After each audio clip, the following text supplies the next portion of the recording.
This video, I'm going to show you on how you can make a ClickUp space move to another workspace. So without further ado, let's begin. First, open your web browser and go to app.clickup.com and log in to your ClickUp account.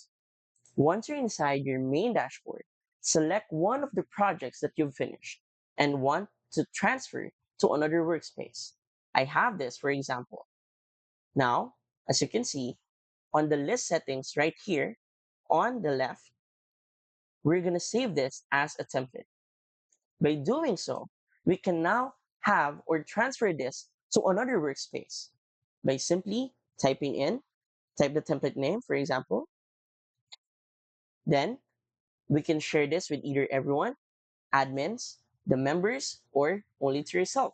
And of course, we can publicly share this to create a public link. So let's save. And after that, we should have access to the copied link of which this could now be used on our other spaces. And that's it. So if you want to support our channel, feel free to use the affiliate link given in the video description.